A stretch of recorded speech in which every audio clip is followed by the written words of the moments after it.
Hey, Bella here. I'm 23 years old, and I have big dreams of becoming a talent architect.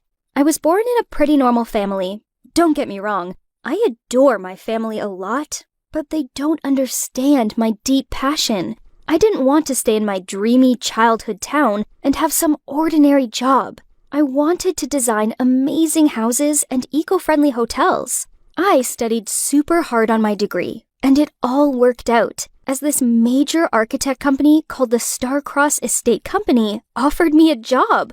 And better still, it meant I got to continue staying in sunny California. OMG, talk about amazing! Well, at least I thought it was down to my hard work and talents. You see, my boyfriend Ed also works for the Starcross Estate. I met Ed at a college party a few years ago. At that time, I was still a student and he was an alumnus. We bonded over our love of modern architecture and ecological buildings. It took over a year for me to build up the courage to confess my feelings to him. We were at this cafe near college, and I was so nervous when I mumbled it out. Luckily, he figured out what I was trying to say, so he held my hand, then said, "Yes, Bella, I'm such an amateur when it comes to matters of the heart, but I feel the same about you." I fell madly in love with him, and being around Ed, well, it was when I was at my happiest. Then, after my graduation ceremony, I mentioned how I wanted to find a job nearby so I could stay in Cali and be close to him. He said there was a position going at his workplace, and if I gave him a copy of my CV, he'd pass it on. He often told me that he could hook me up with a job there when I graduated, but I just thought he was joking. I mean, he was just some intern, right? It was not like he could help me to get a job at a large company like the Starcross Estate. Anyway, I still gave it to him to find a chance. Then a week later, I got called in for an interview. Then later that day, they called me back saying I'd got the job. I almost screamed when I was running to tell him in excitement, but he just smiled and said, "You didn't trust me back then, did you? Congrats, my new colleague." I was over the moon and couldn't wait to start my next chapter. On my first day, I was super nervous, but Ed said I could go in with him. As we walked in, the receptionist looked at Ed and said, "Morning, Mr. Stratford. Your father would like to talk to you in his office." What? I stared at him open-mouthed. He quickly explained to me how he was not only the head of the project management department, but his father owned the company. I'd been dating him for over a year, and he'd never thought fit to tell me this. It was true that he didn't need to tell me about his family, but this fact was too overwhelming. I had a job in the design department of a prestigious architecture company. And yes, I was the boss's son's girlfriend. This made me kinda awkward. I'd always believed that I could get this job because the company saw my ability, not because the one who introduced me was the heir. But soon, I surely would show that I deserved to be there, regardless of who I was dating. But everything was not that easy. Word soon got around the office that I was Ed's girlfriend, and I was constantly getting dirty looks from other people. Once, I was in the toilet cubicle and overheard some girls talking about me. One girl said, "Talk about favoritism. The new girl in the design department didn't even experience one day as a trainee." Then another girl said, "That bumpkin wouldn't survive for long. Maybe she only lasts a week. Wanna bet?" Of course no. Who will we bet with when we're on the same side? So, hello from the other side. I just couldn't hold it and walked out to see who was bad-mouthing me. And I saw that one of the girls was Diane, who worked in the sales department. What made it worse was she'd always been super nice to me up until this point. I could see their funny faces when they saw me there. "Don't act like that. You are still good girls, not talking behind my back, but my front," I said, then left them frozen inside. I thought that would be the end of it, but it turns out it was just the beginning. Since that day, Diane sneered and made nasty comments whenever I passed her, such as, "Yuck, have you seen the state of her shoes?" And, "Someone should tell her frizzy hair is not a trend." I tried my best to ignore her, but then one time, I got a really strange email from a customer telling me how she was conflicted if she should go with my design or not, after what my colleague told her about me.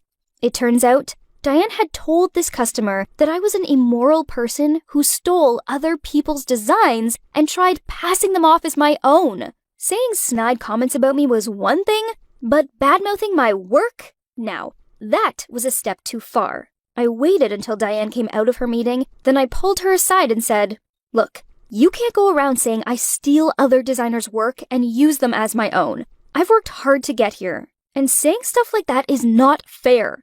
She snorted. "Yeah, right. You're only here because you went crying to your boyfriend for a job. I'm here because I'm good at what I do." "Whatever. You're not good enough, and he'll see that eventually and choose me instead."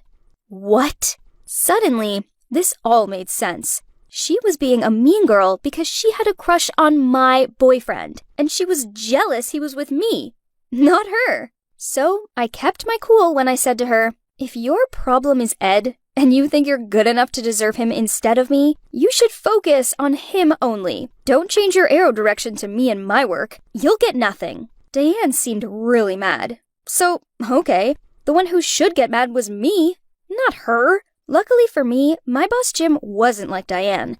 Instead, he was a really nice guy who didn't treat me differently just because of who my boyfriend was. One time, I was snooping through his profile, purely for project purposes, and I discovered he went to the same college as me, just at different times. I mentioned this to him, and he smiled and said, "Yeah, that's where I met your boyfriend. He's a good friend of mine." Oh, I hated the word boyfriend at work, so I just ignored it and changed the subject. But anyway, it was good news, right?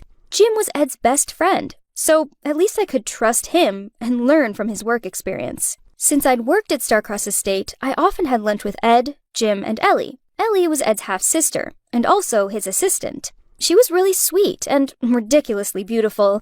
The way she talked and acted made me overwhelmed. It wouldn't be an exaggeration to say that she was such the cleverest and gentlest girl I'd ever met. Gradually, I spent more time after work with Ed, Jim, and Ellie. We usually spent all dinner time discussing work. To me, 3 of them were the colleagues that I always wanted to work with. But, except business things, I didn't know a lot about Jim and Ellie's personal life. Ellie was sweet and all, but she was also a kind of private person and somehow distant from others. Except for Ed, of course. And about Jim, he even had never been close to me and only seemed to talk about work stuff. They were both close to Ed, so I wanted to make friends. But, well, maybe they just saw me as their colleague. As for work, yeah, that was going pretty great. But then in true mean girl fashion, Diane struck again. One day, she stormed over to my desk, slammed a folder full of my designs down onto it, and started yelling at me. "You've not followed the customer's requirements, and they're not happy." I replied, "Oh, I'm sorry. I'll fix it right away." "It's not good enough? You're clearly not good enough to be here. Your work's sloppy, and you don't listen."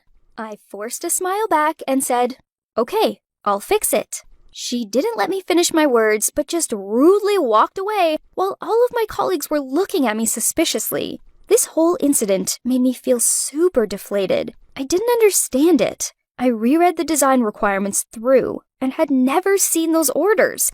Hadn't I? I tried to forget about it all and enjoy my evening, as I was out for dinner with Ed, Jim, and Ellie. We were just quietly enjoying the meal as usual when Ed and Ellie had unexpected work pop up and had to leave. Jim gave me a lift home, and I thought it would be a super awkward and silent journey. But then he asked me if I was okay about what Diane had done to me.